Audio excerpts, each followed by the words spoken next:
Welcome to this episode of the Harpreet Singh show. ਮੈਂ ਹਾਂ ਤੁਹਾਡਾ host Harpreet Singh, Surrey, British Columbia, Canada ਤੋਂ। ਅੱਜ ਦੇ ਇਸ ਪ੍ਰੋਗਰਾਮ ਵਿੱਚ ਅਸੀਂ ਤੁਹਾਨੂੰ ਲੈ ਕੇ ਜਾ ਰਹੇ ਹਾਂ ਨਿਊਜ਼ੀਲੈਂਡ, ਤੇ ਮੇਰਾ ਸਾਥ ਦੇਣਗੇ ਕਮਲਜੀਤ ਸਿੰਘ ਜੀ ਬਖਸ਼ੀ, ਜਿਹੜੇ ਕਿ ਪਹਿਲੇ ਇੰਡੀਅਨ ਅਤੇ ਸਿੱਖ ਮੈਂਬਰ ਪਾਰਲੀਮੈਂਟ ਨਿਊਜ਼ੀਲੈਂਡ ਦੇ ਵਿੱਚ ਬਣੇ ਸਨ। ਸੋ ਆਓ ਚੱਲਦੇ ਹਾਂ ਉਹਨਾਂ ਕੋਲ, ਤੇ ਉਹਨਾਂ ਦੀ ਜਿਹੜੀ ਯਾਤਰਾ ਰਹੀ ਉੱਥੇ ਨਿਊਜ਼ੀਲੈਂਡ ਦੇ ਵਿੱਚ, ਜੋ ਉਹਨਾਂ ਦੇ ਸਕਸੈਸਿਸ ਨੇ, ਅਚੀਵਮੈਂਟਸ ਨੇ, ਤੇ ਆਫਕੋਰਸ ਚੈਲੰਜਸ ਜਿਹੜੇ ਉੱਥੇ ਲੋਕ ਫੇਸ ਕਰਦੇ ਨੇ, ਇਹਨਾਂ ਸਾਰੇ ਇਸ਼ੂਜ਼ ਤੋਂ ਤੁਹਾਨੂੰ ਅੱਜ ਜਾਣੂ ਕਰਾਉਂਦੇ ਹਾਂ। So let's get over to Bakshi Saab and continue with the discussion. Kanwaljit ji, good evening. Welcome to the program. Sat Sri Akal Harpreet ji, and thank you very much for the opportunity to talk to your audience, and it's my honor to be on your show. Thank you, sir. Thank you very much. A businessman from Delhi reaches New Zealand in 2001, and of course it must be a similar story which all immigrants face. It was not an easy cake that you just became a member of parliament, but after 7 years you jump into politics. So ਜਿਹੜੇ ਇਹ 7 ਸਾਲ ਦਾ ਸਫ਼ਰ ਹੈਗਾ ਸੀ ਜੀ, ਜਦੋਂ ਤੁਸੀਂ New Zealand ਪਹੁੰਚੇ, ਕਿਹੋ ਜਿਹਾ ਸਫ਼ਰ ਸੀ ਤੁਹਾਡਾ? So politics was always in the blood. Delhi ਤੋਂ ਹੀ ਇੱਕ ਇੰਟੈਂਸ਼ਨ ਸੀ ਕਿ ਜਾ ਕੇ ਪੋਲੀਟੀਕਲ ਪਾਰਟੀ ਦੇ ਵਿੱਚ ਪਾਰਟਿਸਿਪੇਟ ਕਰਨਾ, ਔਰ ਪਰ ਇਹ ਨਹੀਂ ਪਤਾ ਸੀਗਾ ਕਿ ਵਿਦਿਨ 7 years ਮੈਨੂੰ ਇਹ ਓਪਰਚੁਨਿਟੀ ਮਿਲੇਗੀ ਜਿਹਦੇ 'ਚ ਮੈਂ ਮੈਂਬਰ ਆਫ ਪਾਰਲੀਮੈਂਟ ਬਣ ਕੇ ਤੇ ਆਪਣੇ ਭਾਈਚਾਰੇ ਨੂੰ ਉੱਥੇ ਰਿਪਰੈਜ਼ੈਂਟ ਕਰਾਂਗਾ। ਦੈਟ ਵੁੱਡ ਆਈ ਵੁੱਡ ਸੇ ਕਿ ਵੀ ਮੇਰਾ ਲੱਕ ਸੀਗਾ, ਔਰ ਮੇਰੇ ਮਾਤਾ ਪਿਤਾ ਦਾ ਆਸ਼ੀਰਵਾਦ ਸੀਗਾ ਜਿਸ ਨੇ ਇਤਨੀ ਜਲਦੀ ਮੈਨੂੰ ਇਹ ਓਪਰਚੁਨਿਟੀ ਦਿੱਤੀ। ਔਰ ਇਹ ਜਿਹੜੇ 7 ਸਾਲ ਸਨ, ਇਹਦੇ ਵਿੱਚ ਆਉਂਦਿਆਂ ਸਾਰ ਹੀ ਮੈਂ ਐਕਸਪਲੋਰ ਕੀਤਾ ਕਿ which party aligns with my thoughts and where I can work. So I found that the National Party, which is the Conservative Party in New Zealand, so ਉਹਨਾਂ ਨਾਲ ਮੈਂ ਆਪਣੇ ਆਪ ਨੂੰ ਅਲਾਈਨ ਕੀਤਾ ਔਰ ਪਾਰਟੀ ਨੂੰ ਜੁਆਇਨ ਕਰ ਲਿਆ 2001 ਵਿੱਚ, ਔਰ ਗ੍ਰੈਜੂਅਲੀ ਆਪਣੇ ਆਪ ਨੂੰ ਰੈਂਕਸ ਦੇ ਵਿੱਚ ਉੱਤੇ ਲੈ ਕੇ ਗਿਆ ਔਰ ਪਾਰਟੀ ਦੇ ਵਿੱਚ ਇੱਕ ਆਪਣੀ ਇਮੇਜ ਕ੍ਰੀਏਟ ਕਰਨ ਦੀ ਕੋਸ਼ਿਸ਼ ਕੀਤੀ। ਹਾਲਾਂਕਿ ਮੇਰੀ ਇੰਟੈਂਸ਼ਨ ਇਹ ਨਹੀਂ ਸੀ ਕਿ ਮੈਂ ਮੈਂਬਰ ਆਫ ਪਾਰਲੀਮੈਂਟ ਬਣਾ, ਬਟ ਕਿਉਂਕਿ ਅਸੀਂ 120 ਸਾਲ ਤੋਂ ਨਿਊਜ਼ੀਲੈਂਡ ਵਿੱਚ ਸਿੱਖ ਭਾਈਚਾਰਾ ਸੀਗਾ, ਇੰਡੀਅਨਸ ਸੀਗੇ, ਬਟ ਦੇਰ ਵਾਜ਼ ਨੋ ਟਰੂ ਰਿਪਰੈਜ਼ੈਂਟੇਸ਼ਨ ਫਰੋਮ ਅਸ। ਤੇ ਮੇਰੀ ਲੌਬੀ ਜਿਹੜੀ ਪਾਰਟੀ ਦੇ ਅੰਦਰ ਸੀਗੀ ਉਹ ਇਹ ਸੀਗਾ ਕਿ ਕਿਸੇ ਇੱਕ ਇੰਡੀਅਨ ਨੂੰ ਪਾਰਲੀਮੈਂਟ ਦੇ ਵਿੱਚ ਲੈ ਕੇ ਜਾਇਆ ਜਾਏ। ਤੇ ਪਾਰਟੀ ਵਾਜ਼ ਇੰਪ੍ਰੈਸਡ, ਪਾਰਟੀ ਚਾਹੁੰਦੀ ਸੀ ਕਿ ਠੀਕ ਹੈ, ਭਾਈਚਾਰਾ ਵੱਧ ਰਿਹਾ, ਇੰਡੀਅਨਸ ਵੱਧ ਰਹੇ ਨੇ, so we need to have a voice in parliament. ਤੇ ਉਹਨਾਂ ਨੇ ਮੈਨੂੰ ਇਹ ਜ਼ਿੰਮੇਵਾਰੀ ਲਗਾਈ ਕਿ ਕੋਈ ਕੈਂਡੀਡੇਟ ਢੂੰਢੋ ਜਿਹਨੂੰ ਅਸੀਂ ਪਾਰਲੀਮੈਂਟ ਵਿੱਚ ਲੈ ਕੇ ਜਾ ਸਕੀਏ, ਐਂਡ ਦੈਟ ਵਾਜ਼ ਇਨ 2005। ਤੇ ਕਾਫੀ ਮੁਸ਼ੱਕਤ ਕਰਨ ਨਾਲ ਇੱਕ ਕੈਂਡੀਡੇਟ ਅਸੀਂ ਲੱਭਿਆ, ਬਟ ਉਹਨਾਂ ਨੂੰ ਉਸ 'ਤੇ ਸੈਟਿਸਫੈਕਸ਼ਨ ਨਹੀਂ ਹੋਈ। ਉਹਨਾਂ ਨੇ ਮੈਨੂੰ ਕਿਹਾ ਕਿ ਤੂੰ ਕਿਉਂ ਨਹੀਂ ਖੜਾ ਹੋ ਜਾਂਦਾ? ਮੈਂ ਕਿਹਾ ਕਿ ਨਹੀਂ, it is too early for me, I have just arrived yesterday, and today being a member of parliament I will not be able to do justification to my job, ਕਿਉਂਕਿ ਹਜੇ ਮੇਰੀ ਲੋਕਾਂ ਦੇ ਵਿੱਚ ਵੀ ਪਹਿਚਾਣ ਨਹੀਂ ਹੈ। ਸੋ ਉਸ ਟਾਈਮ ਤੇ ਇੱਕ ਸਾਊਥ ਇੰਡੀਅਨ ਸਾਡਾ ਸੀਗਾ ਰਿਪਰੈਜ਼ੈਂਟੇਟਿਵ ਰਵੀ ਮਸੂਕੂ, ਜਿਹਨੂੰ ਪਾਰਟੀ ਨੇ ਟਿਕਟ ਦਿੱਤਾ। ਓਬਵੀਅਸਲੀ ਕੋਈ ਚਾਂਸ ਨਹੀਂ ਸੀ ਕਿਉਂਕਿ ਉਹ ਸਿਟਿੰਗ ਪ੍ਰਾਈਮ ਮਿਨਿਸਟਰ ਦੇ ਅਗੇਂਸਟ ਖੜਾ ਸੀਗਾ, ਤੇ he lost it. But in 2008 again party asked me, ਤਾਂ ਮੈਂ ਕਿਹਾ ਕਿ ਹਾਂ I can stand up, but I don't know whether you are aware of the New Zealand system. ਇੱਥੇ ਪਾਰਟੀ ਲਿਸਟ ਹੁੰਦੀ ਹੈ ਜਿਹਦੇ ਵਿੱਚ ਪਾਰਟੀ ਨੋਮੀਨੇਟ ਕਰਦੀ ਹੈ ਕਿ ਕਿਹੜਾ ਕੈਂਡੀਡੇਟ ਕਿਸ ਲਿਸਟ ਨੰਬਰ ਤੇ ਹੋਏਗਾ। ਤੇ ਲੇਬਰ ਪਾਰਟੀ ਹਮੇਸ਼ਾ ਤੋਂ ਇੰਡੀਅਨਸ ਨੂੰ ਇੱਕ ਉਹ ਨੰਬਰ ਤੇ ਰੱਖਦੀ ਸੀਗੀ ਜਿਹੜਾ ਅਨਅਚੀਵੇਬਲ ਸੀਗਾ। ਤੇ ਮੇਰੀ ਜਦੋਂ ਪਾਰਟੀ ਪ੍ਰੈਜ਼ੀਡੈਂਟ ਔਰ ਲੀਡਰ ਨਾਲ ਗੱਲ ਹੋਈ, ਸੋ ਆਈ ਰਿਕੁਐਸਟਡ ਦੈਮ ਕਿ ਮੇਰਾ ਮਜ਼ਾਕ ਨਾ ਉਡਾਣਾ, ਪਾਰਟੀ ਦੇ ਅੰਦਰ ਐਸੀ ਜਗ੍ਹਾ ਤੇ ਰੱਖ ਕੇ ਕਿ ਜਿੱਥੇ ਮੈਂ ਕਦੀ ਵੀ ਇਸ ਡ੍ਰੀਮ ਨੂੰ ਅਚੀਵ ਨਾ ਕਰ ਸਕਾਂ। ਪਰ ਉਹਨਾਂ ਨੇ ਕਿਹਾ ਕਿ ਨਹੀਂ, ਅਸੀਂ ਇੱਕ ਰੀਜ਼ਨੇਬਲ ਤੁਹਾਨੂੰ ਪੋਜੀਸ਼ਨ ਦਿਆਂਗੇ, you will be pleased with that definitely. ਤੇ ਉਹਨਾਂ ਨੇ ਮੈਨੂੰ 35 ਨੰਬਰ ਤੇ ਰੱਖਿਆ, 38 ਤੇ ਸੌਰੀ। ਤੇ ਜਿਸ ਹਿਸਾਬ ਨਾਲ ਪੋਲਿੰਗ ਚੱਲ ਰਹੀ ਸੀ, it was clear ਕਿ I will be in the parliament. Ji, can you elaborate a little bit more about list MP, because in Canada we have a different form of system. So a party nominates you and gives you a number. So can you please elaborate about it? Yeah. So it all depends on the party vote. So every New Zealander has got a right to cast two votes. One is for the candidate, which is the local candidate, and then for the party. So if party gets, say, 40% of the votes, then out of 120, 40 MPs will be from a certain party. Okay. And the elected MPs are, say, 20, then the rest of the MPs will come from the list, because we have got Okay. only one house. So list MPs and the elected MPs both are in the same house. ਤੇ ਉਹ opportunity ਮਿਲਦੀ ਹੈ, ਔਰ ਉਹ depend ਕਰਦਾ ਕਿ party ਤੁਹਾਨੂੰ ਕਿੱਥੇ ਲਿਸਟ ਵਿੱਚ ਰੱਖਦੀ ਹੈ। ਤੇ ਆਈ ਵਾਸ ਫੋਰਚੂਨੇਟ ਕਿ 38 ਨੰਬਰ ਤੇ ਮੇਰੇ ਪਿੱਛੇ ਪ੍ਰੈਜ਼ੈਂਟਲੀ ਸਿਟਿੰਗ ਐਮਪੀਜ਼ ਜਿਹੜੇ ਸਨ ਉਹ 10 ਹੈਗੇ ਸਨ। ਸੋ ਆਈ ਵਾਸ placed above them, so which was, I would say, very fortunate for me, and Right. that brought the whole thing and made the history. Kamaljit ਜੀ, ਤੁਸੀਂ ਕਿਹਾ ਤੁਹਾਡੀ ਥਾਟ ਪ੍ਰੋਸੈਸ ਅਲਾਈਨ ਕਰਦੀ ਸੀ ਨਿਊਜ਼ੀਲੈਂਡ ਨੈਸ਼ਨਲ ਪਾਰਟੀ ਦੇ ਨਾਲ। ਸੋ ਕਿਹੜੀਆਂ ਉਹ ਪਾਲਿਸੀ ਸਨ ਜਿਹਦੇ ਕਰਕੇ ਤੁਸੀਂ ਆਕਰਸ਼ਿਤ ਹੋਏ towards the National Party instead of the Labour Party? ਕਿਉਂਕਿ ਮੈਂ ਇੱਕ ਬਿਜ਼ਨਸ ਬੈਕਗ੍ਰਾਉਂਡ ਤੋਂ ਸੀਗਾ, ਔਰ ਬਿਜ਼ਨਸ ਹੀ ਇੱਥੇ ਕਰਨ ਲਈ ਆਇਆ ਸੀਗਾ। ਔਰ ਨੈਸ਼ਨਲ ਪਾਰਟੀ ਨੇ ਹਮੇਸ਼ਾ, ਕਿਉਂਕਿ ਕੰਜ਼ਰਵੇਟਿਵ ਪਾਰਟੀ ਜੋ ਹੈ ਉਹ ਹਮੇਸ਼ਾ ਤੋਂ ਹੀ ਬੈਲੈਂਸ ਕਰਦੀ ਹੈ towards businesses and the workforce. ਇਸ ਤਰ੍ਹਾਂ ਨਹੀਂ ਹੈ ਕਿ ਵੀ ਸਾਰੀ ਪਾਲਿਸੀਜ਼ ਜਿਹੜੀਆਂ ਨੇ ਉਹ ਵਰਕਫੋਰਸ ਦੀ ਤਰਫ ਟਿਲਟ ਕੀਤੀਆਂ ਜਾਂਦੀਆਂ ਨੇ। ਕੰਜ਼ਰਵੇਟਿਵਸ ਜੋ ਨੇ ਉਹ ਦੋਨੋਂ ਚੀਜ਼ਾਂ ਨੂੰ ਬੈਲੈਂਸ ਕਰਕੇ ਚੱਲਦੇ ਨੇ ਕਿ ਬਿਜ਼ਨਸ ਇਸ ਪਾਲਿਸੀ ਨੂੰ ਅਫੋਰਡ ਕਰ ਸਕਦਾ ਕਿ ਨਹੀਂ। ਮਿਨੀਮਮ ਵੇਜ ਅਗਰ ਅਸੀਂ ਵਧਾ ਰਹੇ ਹਾਂ ਤੇ ਬਿਜ਼ਨਸ ਉਸ ਨੂੰ ਕਿਸ ਹੱਦ ਤੱਕ ਅਫੋਰਡ ਕਰ ਸਕਦਾ ਹੈ। ਸੋ ਦੋਸ ਥਿੰਗਸ, ਔਰ ਬਿਜ਼ਨਸ ਨੂੰ ਇਨਕਰੇਜ ਕਰਦੀ ਹੈ ਕਿ ਤੁਸੀਂ ਆਪਣਾ ਕੰਮ ਕਰੋ ਜਿਹਦੇ 'ਚ ਤੁਹਾਡੀ ਐਕਸਪਰਟੀਜ਼ ਹੈ, go for it. Less red tapeism, more concentration on work. So I thought this will be the right party to join, और ਉੱਥੋਂ ਦੀ ਸਾਰਾ ਸਿਲਸਿਲਾ ਸ਼ੁਰੂ ਹੁੰਦਾ ਹੈ। Right. But Kamaljit ji, it has been over a century ਜਦੋਂ ਤੋਂ ਇੰਡੀਅਨਸ ਨਿਊਜ਼ੀਲੈਂਡ ਵਿੱਚ ਆਏ, ਸਿੱਖ ਨਿਊਜ਼ੀਲੈਂਡ ਵਿੱਚ ਆਏ, but you Gat N opportunity in 2008. So generally, it's normally said wherever conservatives rule, whether it is Canada or England or New Zealand or anywhere else, there's a perception that is created by the other parties that the conservatives are anti-minorities. Now, when you, being a Sikh, ਦਸਤਾਰਧਾਰੀ ਸਿੱਖ ਹੋ ਕੇ ਤੁਸੀਂ ਉੱਥੇ ਪਹੁੰਚੇ, ਤਾਂ ਤੁਹਾਨੂੰ ਕਦੀ ਕੁਝ ਮਹਿਸੂਸ ਹੋਇਆ ਇਸ ਤਰ੍ਹਾਂ ਦਾ ਕਿ ਕੰਜ਼ਰਵੇਟਿਵ ਪਾਰਟੀ ਦੇ ਵਿੱਚ ਤੁਹਾਨੂੰ ਅਸੈਪਟ ਨਹੀਂ ਕੀਤਾ ਜਾ ਰਿਹਾ ਸੀ ਤੁਹਾਡੀ ਦੇਖ ਪੇਖ ਨੂੰ ਰੱਖ ਕੇ ਜਾਂ ਕੋਈ ਹੋਰ ਕਾਰਨਾਂ ਕਰਕੇ? It was contrary to what the perception is ਕਿ ਮੈਂ ਆਇਆ ਇੱਥੇ ਤੇ ਮੈਨੂੰ ਕਿਉਂਕਿ ਜ਼ਿਆਦਾ ਪਤਾ ਨਹੀਂ ਸੀਗਾ ਕਿ ਲੇਬਰ ਕੀ ਹੈ ਤੇ ਕੰਜ਼ਰਵੇਟਿਵ ਕੀ ਨੇ, ਤੇ ਮੈਂ ਦੋਨੋਂ ਪਾਰਟੀਆਂ ਨੂੰ ਐਕਸਪਲੋਰ ਕੀਤਾ ਸੀਗਾ।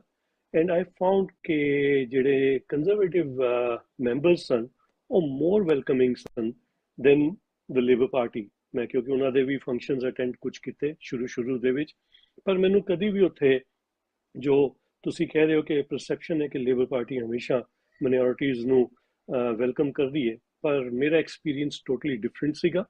ਔਰ ਮੋਰ ਓਵਰ, ਪਹਿਲਾ ਜੋ ਏਸ਼ੀਅਨ ਐਮਪੀ ਨਿਊਜ਼ੀਲੈਂਡ ਵਿੱਚ ਬਣਿਆ ਉਹ ਕੰਜ਼ਰਵੇਟਿਵਸ ਨੇ ਦਿੱਤਾ, ਸਾਡੀ ਪਾਰਟੀ ਨੇ ਦਿੱਤਾ।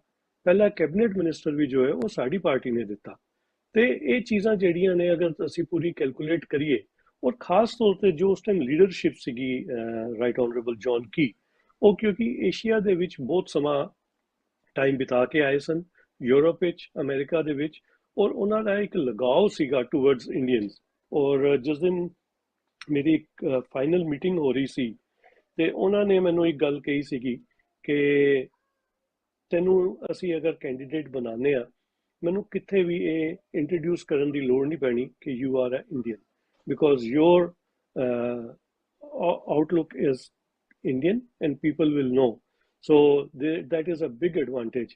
ਤੇ ਮੈਨੂੰ ਪੂਰੀ ਪਾਰਟੀ ਦੇ ਵਿੱਚ ਦੇਖਿਓ ਹਰ ਤਰ੍ਹਾਂ ਦਾ ਬੰਦਾ ਹੁੰਦਾ ਪਾਰਟੀ ਦੇ ਅੰਦਰ, ਇੱਕਾ ਦੁੱਕਾ ਇਨਸੀਡੈਂਟ ਨੂੰ ਮੈਂ ਨਹੀਂ ਕਹਿ ਸਕਦਾ ਕਿ ਨਹੀਂ ਹੋਏ, but majority of the cases ਲੋਕੀ ਜਿਹੜੇ ਨੇ ਉਹ ਬਹੁਤ ਵੈਲਕਮਿੰਗ ਨੇ, ਔਰ ਉਹਨਾਂ ਨੇ ਖੁੱਲੇ ਦਿਲ ਦੇ ਨਾਲ ਮੈਨੂੰ ਵੈਲਕਮ ਕੀਤਾ। ਤਦੀ ਮੈਂ ਇੱਥੇ 4 ਟਰਮ ਜੋ ਪਾਰਲੀਮੈਂਟ ਦੇ ਵਿੱਚ ਬਿਤਾਏ ਨੇ ਉਹ ਉਹਨਾਂ ਦੀ ਸਪੋਰਟ ਦੇ ਨਾਲ ਹੀ ਹੈ।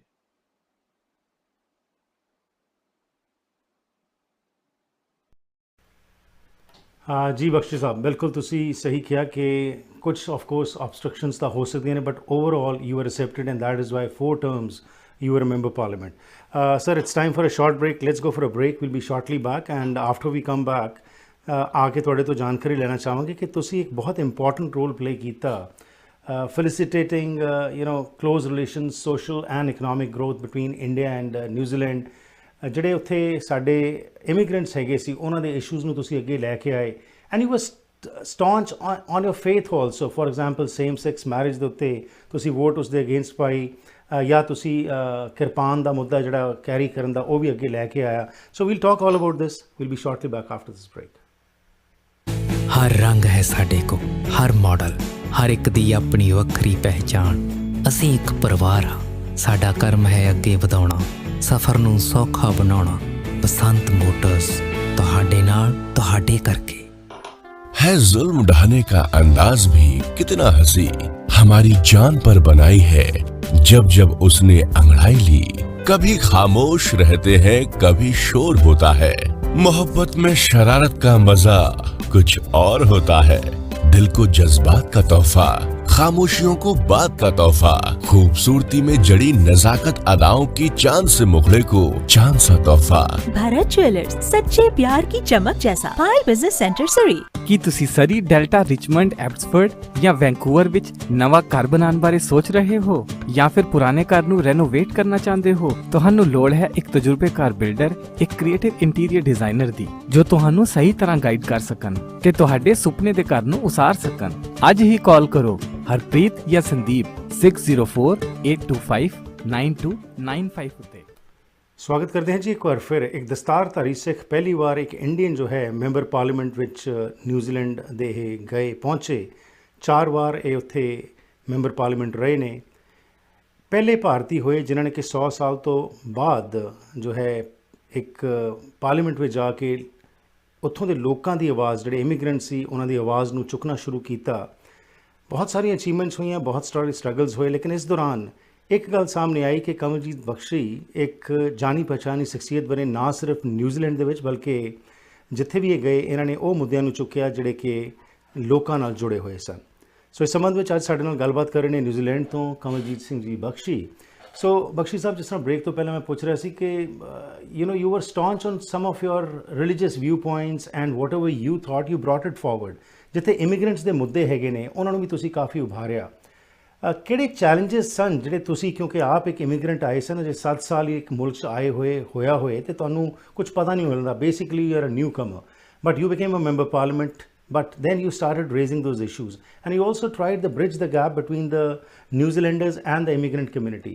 So ਉਸ ਸਮੇਂ ਕਿਹੜੇ ਮੇਜਰ ਚੈਲੰਜਸ ਸਨ ਜਿਹੜੇ ਤੁਸੀਂ ਦੇਖ ਰਹੇ ਸੀ ਜਿਨ੍ਹਾਂ ਨੂੰ ਤੁਸੀਂ ਪਾਰਲੀਮੈਂਟ ਵਿੱਚ ਰੇਜ਼ ਕੀਤਾ? So in 2008, when I entered parliament, the major issue was law and order, and the small businesses were suffering a lot. And that was the lobby I did within the party, that we should come up with a strong law and order policy to make sure that businesses and people feel safe at their businesses and their home on the streets. And thus we were able to deliver 800 extra police officers at that time. That was major issue. Again, same thing has come because sada experience raya कि जब भी labour का हुकूमत आई है, they always have been soft on crime, and again we are seeing that every day there are more and more crime incidents in small businesses, attacking the businesses, and again the same situation is back what it was in 2008. ਉਹ ਜਿਹੜੀ lobby ਹੈ ਉਸ time ਤੇ ਵੀ ਕੀਤੀ ਸੀਗੀ ਤੇ ਹੁਣ ਦੇ ਮੌਜੂਦਾ ਲੀਡਰਸ਼ਿਪ ਦੇ ਵਿੱਚ ਵੀ ਮੈਂ ਲਗਾਤਾਰ ਇਸ ਚੀਜ਼ ਨੂੰ ਉਹਨਾਂ ਤੱਕ ਪਹੁੰਚਾ ਰਿਹਾ ਕਿਉਂਕਿ I have always felt that I am the bridge between the ethnic community as well as the party. I have to bring the message to the party, what people are feeling, and bring the policies to the people that how the party is going to tackle with these issues. ਤੇ ਇਹ ਇੱਕ major issue ਸੀਗਾ. At present ਜੋ ਇੱਕ major issue ਹੋਰ ਜੋ immigration ਦਾ ਹੈ ਕਿਉਂਕਿ ਕੋਵਿਡ ਤੋਂ ਬਾਅਦ ਲੇਬਰ ਗਵਰਨਮੈਂਟ ਨੇ ਬਾਰਡਰਸ ਨੂੰ ਕਲੋਜ਼ ਰੱਖਿਆ ਔਰ ਬੜਾ ਹੀ ਸਲੋ ਚੱਲ ਰਹੇ ਨੇ ਜਦਕਿ ਪੂਰੀ ਦੁਨੀਆ ਨੇ ਇਸ ਚੀਜ਼ ਨੂੰ ਐਕਸੈਪਟ ਕਰ ਲਿਆ ਕਿ ਵੀ ਬਾਰਡਰਸ ਖੋਲ੍ਹਣ ਦੀ ਲੋੜ ਹੈ ਲੋਕਾਂ ਨੂੰ ਆਉਣ ਲਈ ਅਸੀਂ ਇਜਾਜ਼ਤ ਦਈਏ। ਪਰ ਸਾਡੀ ਸਰਕਾਰ ਜੋ ਨਿਊਜ਼ੀਲੈਂਡ ਵਿੱਚ ਪ੍ਰੈਜ਼ੈਂਟ ਗਵਰਨਮੈਂਟ ਹੈ, ਇਹ ਬਹੁਤ ਸਲੋ ਰਹੀ ਹੈ। ਹਜੇ ਤੱਕ ਵੀ ਬਹੁਤ ਸਾਰੀ ਰੈਸਟ੍ਰਿਕਸ਼ਨਸ ਨੇ। ਅਗਰ ਕੋਈ ਓਵਰਸੀਜ਼ ਤੋਂ, ਇੰਡੀਆ ਤੋਂ ਖਾਸ ਤੌਰ 'ਤੇ ਅਗਰ ਅਸੀਂ ਲਈਏ, ਉਹ ਨਿਊਜ਼ੀਲੈਂਡ ਆਪਣੀ ਫੈਮਿਲੀ ਨੂੰ ਵਿਜ਼ਿਟ ਕਰਨਾ ਚਾਹੁੰਦਾ ਹੈ ਤਾਂ ਉਹਨੂੰ ਐਟਲੀਸਟ 6 to 8 months ਵੇਟ ਕਰਨਾ ਪਏਗਾ ਵੀਜ਼ਾ ਲੈਣ ਲਈ। ਇੰਨਾ ਸਲੋ ਪ੍ਰੋਸੈਸ ਕਰ ਦਿੱਤਾ ਇਹਨਾਂ ਨੇ, ਔਰ ਲੋਕੀ ਜਿਹੜੇ ਨੇ ਬਹੁਤ ਜ਼ਿਆਦਾ ਫਰਸਟ੍ਰੇਟਿਡ ਨੇ। ਸੋ ਇਹ ਸਾਰੀਆਂ ਚੀਜ਼ਾਂ ਜਿਹੜੀਆਂ ਨੇ, ਇਕੋਨਮੀ ਜਿਹੜੀ ਹੈ ਉਹ ਬਹੁਤ ਜ਼ਿਆਦਾ ਹਾਲਤ ਜਿਹੜੀ ਉਸਦੀ ਖਸਤਾ ਹੋ ਚੁੱਕੀ ਹੈ। ਵਰਕ ਫੋਰਸ ਜਿਹੜੀ ਉਹ ਮਿਲਦੀ ਨਹੀਂ ਪਈ। ਹਸਪਿਟੈਲਿਟੀ ਖਾਸ ਤੌਰ 'ਤੇ ਕਿਸੇ ਵੀ ਰੈਸਟੋਰੈਂਟ ਵਿੱਚ ਅਗਰ ਮੈਂ ਜਾਂਦਾ ਵਾਂ ਤੇ ਆਮ ਤੌਰ 'ਤੇ ਲੋਕ ਜੋ ਉੱਥੇ ਦੇ ਮੈਨੇਜਰਸ ਨੇ ਜਾਂ ਉੱਥੇ ਦੇ ਮਾਲਕ ਨੇ, ਉਹ ਆ ਕੇ ਮੇਰੇ ਨਾਲ ਇਹ ਜ਼ਰੂਰ ਗੱਲ ਕਰਦੇ ਨੇ ਕਿ ਸਾਡੇ ਕੋਲ ਬੰਦੇ ਹੀ ਨਹੀਂ ਨੇ ਜੋ ਇੱਥੇ ਕੰਮ ਕਰ ਸਕਣ। ਔਰ ਲੋਕਾਂ ਕੋਲ ਓਪਰਚੁਨਿਟੀ ਹੈ ਇਸ ਟਾਈਮ 'ਤੇ। ਮੈਂ ਬਹੁਤ ਸਾਰੇ ਇੱਥੇ ਜਿਹੜੇ ਲੋਕੀ ਵਰਕ ਫੋਰਸ ਵਿੱਚ ਹੈਗੇ ਨੇ, ਉਹ ਇੱਥੋਂ ਦੀ ਪੱਕੇ ਹੋਣ ਤੋਂ ਬਾਅਦ ਚਾਹੇ ਉਹ ਆਸਟ੍ਰੇਲੀਆ ਜਾ ਰਹੇ ਨੇ ਜਾਂ ਕੈਨੇਡਾ ਜਾ ਰਹੇ ਨੇ, ਇਹ ਦੋ ਡੈਸਟੀਨੇਸ਼ਨਸ ਜਿਹੜੀਆਂ ਨੇ ਉਹਨਾਂ ਨੂੰ ਵੈਲਕਮ ਕਰ ਰਹੀਆਂ। ਔਰ ਇੱਥੋਂ ਦੀ ਬਹੁਤ ਜ਼ਿਆਦਾ ਜਿਹਨੂੰ ਕਹਿੰਦੇ ਨਾ ਬ੍ਰੇਨ ਡਰੇਨ ਸ਼ੁਰੂ ਹੋ ਚੁੱਕਾ ਹੈ। ਜਦ ਅਸੀਂ 2008 ਵਿੱਚ ਆਏ ਸੀ ਤੇ ਤਕਰੀਬਨ 50,000 ਲੋਕੀ ਜੋ ਨੇ ਹਰ ਸਾਲ ਆਸਟ੍ਰੇਲੀਆ ਜਾਂ ਓਵਰਸੀਜ਼ ਜਾ ਰਹੇ ਸੀਗੇ। ਸੇਮ ਚੀਜ਼ ਜਿਹੜੀ ਹੈ ਉਹ ਦੁਹਰਾ ਰਹੀ ਹੈ, ਜਿਹਨੂੰ ਅਸੀਂ ਕਹਿੰਦੇ ਨਾ ਡੇਜ਼ਾ ਵੂ, ਜੋ ਪਹਿਲੇ ਅਸੀਂ ਦੇਖਿਆ ਸੀ ਉਹੀ ਚੀਜ਼ ਦੁਬਾਰਾ ਤੋਂ ਹੋ ਰਹੀ ਹੈ। ਅੱਜ ਦੀ ਡੇਟ ਵਿੱਚ ਤਕਰੀਬਨ 30-35,000 ਲੋਕੀ ਜਿਹੜੇ ਨੇ ਜਾਣ ਨੂੰ ਤਿਆਰ ਬੈਠੇ ਨੇ। ਤੇ ਮੈਂ ਸਮਝਦਾ ਕਿ ਇਹ ਚੀਜ਼ਾਂ ਜਿਹੜੀਆਂ ਨੇ ਇੱਕ ਵਾਰ ਫਿਰ ਤੋਂ ਪਾਰਲੀਮੈਂਟ ਦੇ ਵਿੱਚ ਉਠਾਉਣ ਦੀ ਲੋੜ ਹੈ। ਔਰ ਇਹ ਜਿਹੜੇ ਮੁੱਦੇ ਨੇ ਉਹ ਸਾਡੇ ਲੋਕਾਂ ਨੂੰ ਬਹੁਤ ਜ਼ਿਆਦਾ ਇਫੈਕਟ ਕਰ ਰਹੇ ਨੇ। ਪੇਰੈਂਟਸ ਕੈਟੇਗਰੀ ਉਹ ਇੱਕ ਬੜਾ ਵੱਡਾ ਮੁੱਦਾ ਹੈ ਜਿਹਦੇ ਵਿੱਚ ਪੇਰੈਂਟਸ ਨੂੰ ਇੱਥੇ ਨਹੀਂ ਆਉਣ ਦਿੱਤਾ ਜਾ ਰਿਹਾ, ਸਿਬਲਿੰਗਸ ਨਹੀਂ ਆ ਪਾ ਰਹੇ। ਬਿਜ਼ਨਸ ਦੇ ਵਿੱਚ ਉਹਨਾਂ ਨੇ ਬਿਜ਼ਨਸ ਇਨਵੈਸਟਮੈਂਟ ਵਿੱਚ ਕੱਲ ਪਾਲਿਸੀ ਅਨਾਉਂਸ ਕੀਤੀ ਹੈ ਜਿਹੜੀ 3 ਮਿਲੀਅਨ ਤੋਂ ਵਧਾ ਕੇ $5 ਮਿਲੀਅਨ ਸਿੱਧੀ ਕਰ ਦਿੱਤੀ ਹੈ। ਪਲੱਸ ਇੰਗਲਿਸ਼ ਲੈਂਗੁਏਜ ਜੋ ਹੈ ਉਹ ਕੰਪਲਸਰੀ ਕਰ ਦਿੱਤੀ ਹੈ। ਹਾਲ ਦੀ ਘੜੀ ਸਾਨੂੰ ਲੋੜ ਹੈ ਕਿ ਓਵਰਸੀਜ਼ ਤੋਂ ਇਨਵੈਸਟਮੈਂਟ ਆਏ, ਨਾ ਕਿ ਅਸੀਂ ਰਿਸਟ੍ਰਿਕਟ ਕਰੀਏ ਲੋਕਾਂ ਨੂੰ ਕਿ ਤੁਹਾਨੂੰ ਇੰਗਲਿਸ਼ ਨਹੀਂ ਆਉਂਦੀ ਤੇ ਤੁਸੀਂ ਨਹੀਂ ਆ ਸਕਦੇ। ਕਿਉਂਕਿ ਪੈਸਾ ਕੋਈ ਵੀ ਭਾਸ਼ਾ ਨਹੀਂ ਬੋਲਦਾ। ਪੈਸੇ ਦੀ ਭਾਸ਼ਾ ਸਿਰਫ ਹੈ ਹੀ ਕਿ ਉਹ ਬਿਜ਼ਨਸ ਵਿੱਚ ਇਨਵੈਸਟ ਹੋਣਾ ਚਾਹੁੰਦਾ ਹੈ ਔਰ ਲੋਕਾਂ ਲਈ ਜੌਬਸ ਕ੍ਰੀਏਟ ਕਰਨਾ ਚਾਹੁੰਦਾ ਹੈ। ਜੀ, you were also in the news, Kanwaljit ji, when on the same-sex marriage bill in 2012 you voted against it. In 2019 end of life choice act ਜਦੋਂ ਆਇਆ ਜਾਂ abortion legislation act ਆਇਆ। ਸੋ ਇਹਨਾਂ ਮੁੱਦਿਆਂ 'ਤੇ ਤੁਸੀਂ ਡਿਟਰਮਿੰਡ ਸਾਂ ਅਤੇ ਡਿਸਪਾਈਟ ਦ ਪਾਰਟੀ ਜੋ ਵੀ ਕਰ ਰਹੀ ਸੀ, ਪਰ ਤੁਸੀਂ ਆਪ ਕੁਝ ਹੋਰ ਹੀ ਸੋਚ ਰੱਖਦੇ ਸੀ। ਤਾਂ ਇਹਦੇ ਵਿੱਚ ਵੀ ਤੁਹਾਡੀ ਕਈ ਥਾਵਾਂ ਦੇ ਉੱਤੇ ਮੁਖਾਲਫਤ ਵੀ ਹੋਈ, ਅਸੀਂ ਦੇਖਿਆ, but you were again as I said determined ਕਿ ਨਹੀਂ, ਮੈਂ ਜੋ ਜਿਸ ਚੀਜ਼ ਬਿਲੀਵ ਕਰਨਾ। So was this aligning with your religious principles and that is why you took a stand, or was there some other reason? So that was one of the reasons, but the other reason was I did connect to my constituents. मेरे constituent जो सन वो ethnic communities और Indian सन, और जितने भी लोगों नाल मैं गलबात की ਉਹ ਸਭ ਲੋਕਾਂ ਨੇ ਮੈਨੂੰ ਇਸ ਗੱਲ ਦਾ ਇੰਡੀਕੇਸ਼ਨ ਦਿੱਤਾ ਕਿ they are against it. So I stood by my constituents, I stood by my religion, I stood by my belief. That was the main thing which gave me the energy to stand by whatever I did. Right. But ਉਸ ਦੇ ਨਾਲ 2016 ਵਿੱਚ ਜੀ again you were in the news for another reason. You face criticism for comparing international students with a commodity like fridge. ਇਹ ਇੱਕ ਬੜਾ ਮਸ਼ਹੂਰ ਹੋਇਆ ਸੀ ਇਹ ਗੱਲਬਾਤ। Can you elaborate ਕੀ ਹੋਇਆ ਕੀ ਸੀ ਇਸ ਦੇ ਉੱਤੇ? Actually, it was misinterpreted.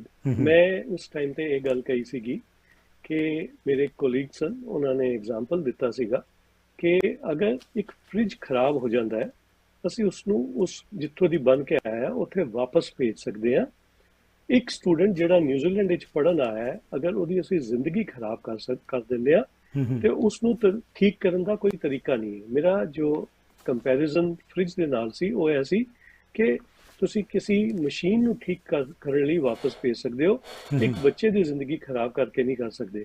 ਪਰ ਉਸ ਚੀਜ਼ ਨੂੰ ਮਿਸ ਇੰਟਰਪ੍ਰੀਟੇਟ ਕਰਕੇ ਉਸਨੂੰ ਇਹ ਕਹਿ ਦਿੱਤਾ ਕਿ ਮੈਂ ਸਟੂਡੈਂਟਸ ਨੂੰ ਕਹਿ ਰਿਹਾ ਵਾਂ ਕਿ ਉਹ ਇੱਕ ਫਾਲਟੀ ਫ੍ਰਿਜ ਨੇ, ਜਦਕਿ ਮੇਰਾ ਇਹ ਕਦੀ ਵੀ ਮਕਸਦ ਨਹੀਂ ਸੀਗਾ। ਜੀ, ਪਰ ਬਖਸ਼ੀ ਸਾਹਿਬ ਤੁਸੀਂ ਚੈਂਪੀਅਨ ਕੀਤਾ ਕਾਜ਼ ਮਾਈਗ੍ਰੈਂਟ ਵਰਕਰਸ ਦਾ, ਸਟੂਡੈਂਟਸ ਦਾ, ਬਹੁਤ ਥਾਵਾਂ ਦੇ ਉੱਤੇ ਅਸੀਂ ਦੇਖਦੇ ਹਾਂ ਤੁਸੀਂ ਇਹਨਾਂ ਚੀਜ਼ਾਂ ਨੂੰ ਲੈ ਕੇ ਆਏ। ਸੋ ਉਹਦੇ ਵਿੱਚ ਕਿੰਨੇ ਕੁ ਕਾਮਯਾਬ ਹੋਏ ਤੁਸੀਂ? Because you were in the star, you were representing the community, you were representing those people who come here and work and they want to succeed. So ਉਸ ਸਮੇਂ ਤੁਸੀਂ ਜਿਹੜੇ ਚੈਂਪੀਅਨ ਕੀਤੇ ਕਾਜ਼ਸ ਦਾ ਕੀ ਰਿਜ਼ਲਟ ਹੋਇਆ? देखो, overall, I would say the situation was very good, particularly when we were in the government. About 70,000 people were coming to New Zealand as immigrant, but now the numbers have dropped to, I think, dropped before COVID to almost 30,000.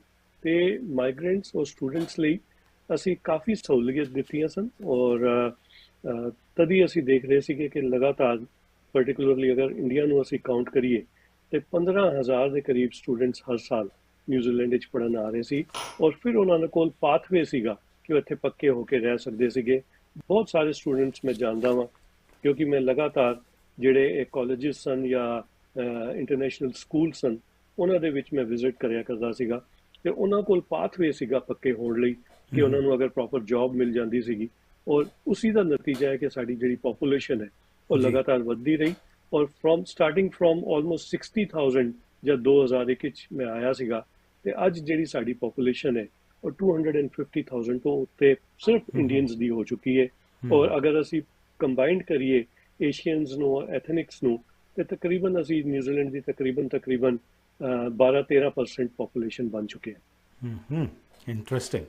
Again, Ji, it's time for a short break. Let's go for a break. In the last segment, we would like to learn a little bit more personal about you, and also how do you feel governments can facilitate economic and social growth in a country?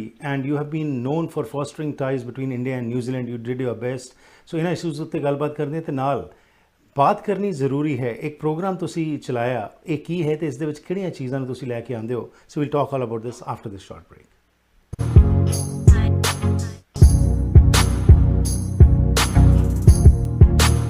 ਘਰ ਇੱਕ ਐਸੀ ਥਾਂ ਹੁੰਦੀ ਹੈ ਜਿੱਥੇ ਹਰ ਕੋਈ ਆਪਣੀ ਨਿੱਜੀ ਜ਼ਿੰਦਗੀ ਦੇ ਸੁਨਹਿਰੀ ਪਲ ਯਾਦ ਰੱਖਦਾ ਹੈ। ਉਹ ਜਗ੍ਹਾ ਜਿੱਥੇ ਉਹ ਰਹਿੰਦਾ ਹੈ ਤੇ ਪਿਆਰ ਭਰਿਆ ਜੀਵਨ ਬਤੀਤ ਕਰਦਾ ਹੈ। ਇਹ ਗੱਲਾਂ ਤਾਂ ਹੀ ਪੂਰੀਆਂ ਹੁੰਦੀਆਂ ਨੇ ਜਦ ਕਿਸੇ ਜਗ੍ਹਾ ਨੂੰ ਸਜੇ ਹੋਏ ਘਰ 'ਚ ਬਦਲਿਆ ਜਾਵੇ। ਨਵੇਂ ਘਰਾਂ ਨੂੰ ਫਰੇਮਿੰਗ ਤੋਂ ਲੈ ਕੇ ਫਿਨਿਸ਼ਿੰਗ ਤੱਕ, ਡ੍ਰੇਪਰੀ, ਪੇਂਟਿੰਗਸ ਤੋਂ ਲੈ ਕੇ ਡੈਕੋਰੇਸ਼ਨ ਅਸੈਸਰੀਜ਼ ਤੱਕ, ਤੁਸੀਂ SK ਹੋਮ ਡਿਜ਼ਾਈਨਸ ਦੀਆਂ ਪ੍ਰੋਫੈਸ਼ਨਲ ਸਰਵਿਸਿਜ਼ ਲੈ ਕੇ ਆਪਣੇ ਸੁਪਨਿਆਂ ਦੇ ਘਰ ਨੂੰ ਹਕੀਕਤ 'ਚ ਬਦਲ ਸਕਦੇ ਹੋ। ਕੰਟੈਕਟ ਕਰੋ ਸੰਦੀਪ ਕੌਰ 6048259295।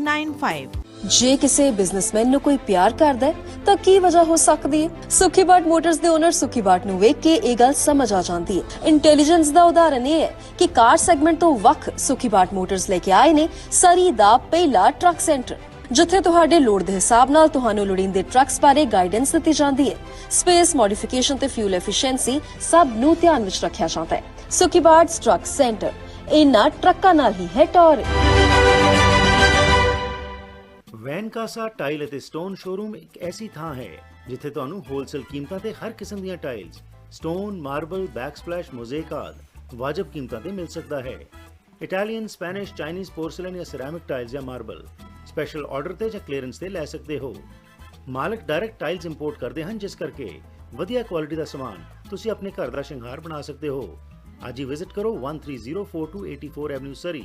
ਪੰਜਾਬੀ ਹਿੰਦੀ ਵਿੱਚ ਗੱਲ ਕਰਨ ਲਈ ਕਾਲ ਕਰੋ 604 330 7363 604 330 7363।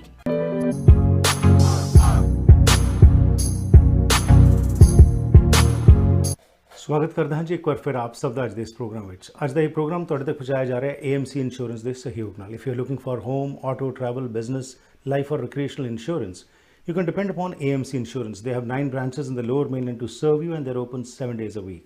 You can call at 604-507-6666 604-507-6666।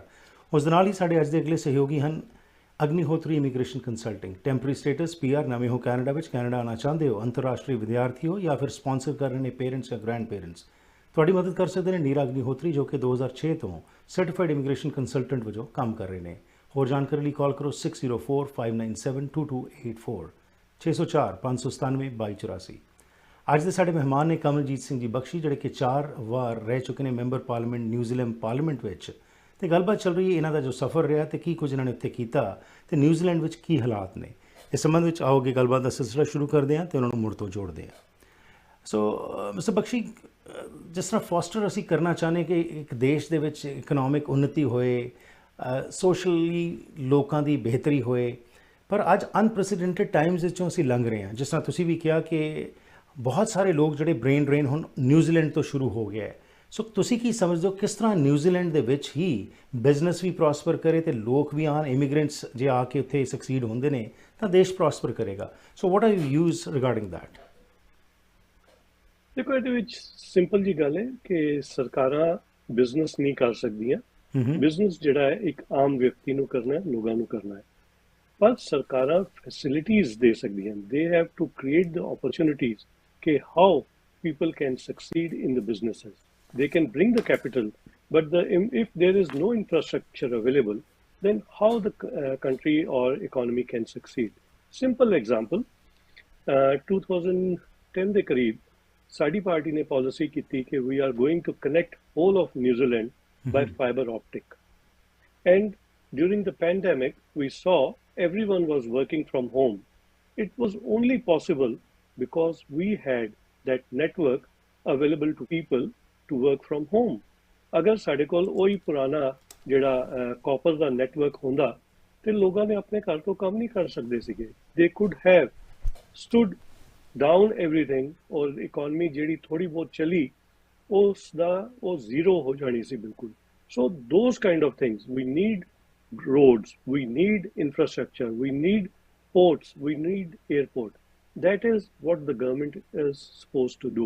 And we see that since this Labour government, I'm not trying to put up a political statement, but that is a fact. Since this government has come, they stopped all the major roading projects, which is creating delay in transportation. They have increased the fuel tax. They have increased the regional fuel tax, which is affecting the businesses. But the government is there. Like another example is that we haven't signed any major free trade agreement other than recently we did one with Europe and UK. That was because of the Brit exit. Otherwise, this government has not sent any of their major ministers to India. It was only when I took the leader of opposition, then they realized that India, we should send somebody. And then at that time, Deputy Prime Minister went. ਸੋ ਇਹ ਚੀਜ਼ਾਂ ਜਿਹੜੀਆਂ ਹੈ ਇਹ ਸਰਕਾਰਾਂ ਹੀ ਕਰ ਸਕਦੀਆਂ ਨੇ। Free trade agreement ਅਗਰ ਸਾਈਨ ਕੀਤਾ ਜਾਂਦਾ ਹੈ, that opens the door for lot of businesses. ਉਹ ਚੀਜ਼ ਜਿਹੜੀ ਹੈ ਇਹਨਾਂ ਨੂੰ ਗੌਰ ਕਰਨੀ ਪਏਗੀ। ਇਸ ਸਰਕਾਰ ਵੇਲੇ ਅਸੀਂ ਦੇਖ ਰਹੇ ਹਾਂ ਕਿ ਇਹ ਬਹੁਤ ਬੈਕਵਰਡ ਜਾ ਰਹੇ ਹਾਂ ਅਸੀਂ, ਪਰ ਕੁਝ ਇਹਦੇ ਤੇ ਸਟੈਪ ਨਹੀਂ ਲੈ ਜਾ ਰਹੇ। ਉਮੀਦ ਕਰਦੇ ਹਾਂ ਕਿ ਆਉਣ ਵਾਲੇ ਦਿਨਾਂ 'ਚ ਇਹ ਜਾਗਣਗੇ ਔਰ ਬਿਜ਼ਨੈਸਸ ਲਈ ਰਾਈਟ ਓਪਰਚੁਨਿਟੀਜ਼ ਜਿਹੜੀਆਂ ਨੇ ਉਹ ਕ੍ਰੀਏਟ ਕਰਨਗੇ। कमलजीत जी, एक और रिपोर्ट में पढ़ रहे सी कि disparity between the haves and have nots is increasing, so that is really a matter of concern. ਇੱਕ ਵਿਕਸਿਤ ਮੁਲਕ ਜਿਸ ਨੂੰ ਅਸੀਂ ਕਹਿੰਦੇ ਹਾਂ ਉਹਦੇ ਵਿੱਚ ਜਦੋਂ ਇਹ ਚੀਜ਼ਾਂ ਹੁੰਦੀਆਂ ਨੇ ਤਾਂ ਉਸ ਨਾਲ ਇਹ ਚਿੰਤਾ ਦਾ ਵਿਸ਼ਾ ਹੁੰਦਾ ਹੈ। ਕੀ ਇਸ ਪਾਸੇ ਕੁਝ ਧਿਆਨ ਦਿੱਤਾ ਜਾ ਰਿਹਾ? ਐਗਜ਼ੈਕਟਲੀ ਉਹੀ ਮੈਂ ਜਿਹੜੀ ਗੱਲ ਮੁੜ ਕੇ ਕਹਿ ਰਿਹਾ ਕਿ ਲੋਕੀ ਜਿਹੜੇ ਨੇ ਉਹ ਸਟਰਗਲ ਕਰ ਰਹੇ ਨੇ। They are have to do 2 jobs in a day so that they can survive. The inflation is so high, it is highest in last 30 years. ਲੋਕੀ ਜਿਹੜੇ ਇਨ ਚੀਜ਼ਾਂ ਨੂੰ ਅਫੋਰਡ ਨਹੀਂ ਕਰ ਪਾ ਰਹੇ। ਜਦ ਕਿਸੇ ਵੀ ਬੰਦੇ ਨਾਲ ਗੱਲ ਕਰੋ ਕਹਿੰਦੇ ਬਹੁਤ ਮੁਸ਼ਕਿਲ ਆ ਰਹੀ ਹੈ। ਰੈਂਟ ਜਿਹੜੇ ਨੇ ਉਹ ਲਗਾਤਾਰ ਵੱਧਦੇ ਜਾ ਰਹੇ ਨੇ ਔਰ ਲੋਕੀ ਜਿਹੜੇ ਨੇ ਘਰ ਖਰੀਦਣ ਲਈ ਇੱਕ ਉਹ ਸੁਪਨਾ ਹੀ ਬਣ ਗਿਆ। ਇਹ ਸਰਕਾਰ ਨੇ ਪ੍ਰੋਮਿਸ ਕੀਤਾ ਸੀਗਾ ਕਿ ਅਸੀਂ ਆਉਣ ਵਾਲੇ 10 ਸਾਲਾਂ ਦੇ ਵਿੱਚ ਅਫੋਰਡੇਬਲ 1 ਲੱਖ ਘਰ ਬਣਾਵਾਂਗੇ। ਡਿਲੀਵਰ ਕਰਨ ਦਾ ਟਾਈਮ ਆਇਆ ਤੇ ਉਹਨਾਂ ਨੇ ਮੇਰੇ ਖਿਆਲ ਟੋਟਲ 1600 ਘਰ ਜੋ ਨੇ ਉਹ 4 ਸਾਲਾਂ ਦੇ ਵਿੱਚ ਡਿਲੀਵਰ ਕੀਤੇ ਨੇ। ਅਗਰ ਇਸੀ ਸਪੀਡ ਤੇ if they continue on the same speed, it might take 100 years to build up 100,000 houses. So they have totally failed on what they had promised. But now the thing is that now we have to bring this economy back on track so that people can survive, they can enjoy their lifestyle, and the kids are not under the burden of debt what this government has taken to hand out the money during the COVID period. ਜੀ ਬਿਲਕੁਲ, ਤੁਸੀਂ ਜੋ ਗੱਲਾਂ ਕਰ ਰਹੇ ਹੋ ਲੱਗਦਾ ਬਖਸ਼ੀ ਸਾਹਿਬ ਕਿ ਇਹ ਕੈਨੇਡਾ ਦੀਆਂ ਗੱਲਾਂ ਕਰ ਰਹੇ ਹੋ, but these are things which we New Zealanders are facing and you are pointing those out. ਅੱਛਾ, ਬਾਤ ਕਰਨੀ ਜ਼ਰੂਰੀ ਹੈ। ਇਹ ਤੁਸੀਂ ਇੱਕ ਕਨਸੈਪਟ ਸ਼ੁਰੂ ਕੀਤਾ, what is this? So what happened that just before 2020 elections, I was invited by Salvation Army to visit one of their programs, and that was the awareness where the gambling was harming the families. So I thought, why not to take this challenge and bring the awareness among the people, particularly our Indian people who are highly involved in gambling. We see at casino that a lot of Indians are gambling over there. So that is the reason I joined with the Sahayata and Salvation Army to launch this program, ਜਿਹਦੇ ਵਿੱਚ ਲੋਕਾਂ ਨੂੰ awareness ਖਾਸ ਤੌਰ ਤੇ, ਕਿਉਂਕਿ ਕਈ ਵਾਰ ਸਾਡੇ ਲੋਕਾਂ ਦੇ ਵਿੱਚ ਲੈਂਗੁਏਜ ਬੈਰੀਅਰ ਵੀ ਆ ਜਾਂਦਾ ਹੈ, ਤੇ ਹਿੰਦੀ, ਪੰਜਾਬੀ, ਗੁਜਰਾਤੀ ਵਿੱਚ ਅਸੀਂ ਲੋਕਾਂ ਨੂੰ ਇੰਗੇਜ ਕੀਤਾ ਕਿ ਉਹ ਆ ਕੇ ਸਾਡੀ ਗੱਲ ਸੁਣਨ, ਅਸੀਂ ਉਹਨਾਂ ਨੂੰ ਦਸੀਏ ਕਿਹੜੇ ਕਿਹੜੇ ਨੁਕਤੇ ਨੇ ਜਿਨ੍ਹਾਂ ਨੂੰ ਦੇਖਣ ਦੀ ਲੋੜ ਹੈ, ਕਿ ਉਸ ਤੋਂ ਤੁਹਾਨੂੰ ਪਤਾ ਲੱਗ ਸਕਦਾ ਹੈ ਕਿ ਇਹ ਬੰਦੇ ਦੇ ਵਿੱਚ ਕਿਸੇ ਤਰ੍ਹਾਂ ਦੀ ਪ੍ਰੋਬਲਮ ਹੈ, ਚਾਹੇ ਉਹ ਗੈਂਬਲਿੰਗ ਦੀ ਹੈ, ਚਾਹੇ ਉਹ ਐਡਿਕਸ਼ਨ ਦੀ ਹੈ, ਡਰੱਗ ਐਡਿਕਸ਼ਨ ਹੋ ਗਈ, ਐਲਕੋਹਲ ਐਡਿਕਸ਼ਨ ਹੋ ਗਈ, ਤੇ ਉਹ ਚੀਜ਼ ਜਿਹੜੀ ਹੈ ਬਾਤ ਕਰਨਾ ਜ਼ਰੂਰੀ ਹੈ। ਅਗਰ ਉਹ ਲੋਕੀ ਸਾਡੇ ਝਿਜਕਦੇ ਨੇ ਕਿਸੇ ਨਾਲ ਗੱਲ ਕਰਨ ਲਈ, ਅਸੀਂ ਉਹ ਓਪਰਚੁਨਿਟੀ ਕ੍ਰੀਏਟ ਕਰਨ ਦੀ ਕੋਸ਼ਿਸ਼ ਕੀਤੀ ਜਿੱਥੇ ਲੋਕੀ ਆ ਕੇ ਸਾਡੇ ਨਾਲ ਆਪਣਾ ਜੋ ਵੀ ਉਹਨਾਂ ਦਾ ਇਸ਼ੂ ਹੈ ਉਹ ਕਨੈਕਟ ਕਰ ਸਕਣ। They can talk to us in confidence and privacy, where they should have that kind of assurity that the word will not go around. Okay, and finally ਜੀ ਇੰਡੀਜਨਸ ਲੋਕਾਂ ਦੇ ਜਿਹੜੇ ਇਸ਼ੂਜ਼ ਹੈਗੇ ਨੇ ਉਹਨਾਂ ਦੇ ਬਾਰੇ ਥੋੜ੍ਹਾ ਜਿਹਾ ਸਾਨੂੰ ਬਰੀਫਲੀ ਦੱਸ ਦਿਓ ਕਿ ਕੀ ਹਨ ਅਹਿਮ ਮੁੱਦੇ, ਕੀ ਇੰਟਰੈਕਸ਼ਨ ਹੋ ਰਹੀ ਹੈ ਇੰਡੀਜਨਸ ਲੋਕਾਂ ਦੀ, ਨਿਊਜ਼ੀਲੈਂਡਰਸ ਦੀ ਤੇ ਪੀਪਲ ਆਫ ਇੰਡੀਅਨ origin ਦੀ, ਜਾਂ all are living in separate cocoons? Overall, I think it is getting better and better. ਅਸੀਂ ਦੇਖ ਰਹੇ ਹਾਂ ਕਿ ਲਗਾਤਾਰ ਜੋ ਇੰਡੀਅਨਸ ਹੈਗੇ ਨੇ ਉਹ ਮੇਨ ਸਟ੍ਰੀਮ ਵਿੱਚ ਆ ਰਹੇ ਨੇ। ਚਾਹੇ ਅਸੀਂ ਦੇਖੀਏ ਤੇ ਜੋ ਗਵਰਨਰ ਜਨਰਲ ਸਨ ਇੱਥੇ ਉਹ ਵੀ ਇੰਡੀਅਨ origin ਦੇ ਰਹਿ ਚੁੱਕੇ ਨੇ, ਹੁਣ MPs ਔਰ ਮਿਨਿਸਟਰਸ ਵੀ ਰਹਿ ਚੁੱਕੇ ਨੇ, ਜੱਜਿਸ ਪੁਲਿਸ ਦੇ ਅੰਦਰ, ਔਰ ਲਾਇਰਸ, ਡਾਕਟਰਸ, ਚਾਰਟਰਡ ਅਕਾਊਂਟੈਂਟਸ, ਜਿਹੜੀਆਂ ਬਿਗ 4 ਅਕਾਊਂਟਿੰਗ ਫਰਮਸ ਨੇ ਉਹਨਾਂ ਨੂੰ ਹੈਡ ਕਰ ਰਹੇ ਨੇ। IBM ਦਾ ਜੋ ਇੱਥੇ ਇੱਕ ਪਾਰਟਨਰ ਸੀਗਾ ਉਹ ਵੀ ਇੰਡੀਅਨ ਸੀਗਾ।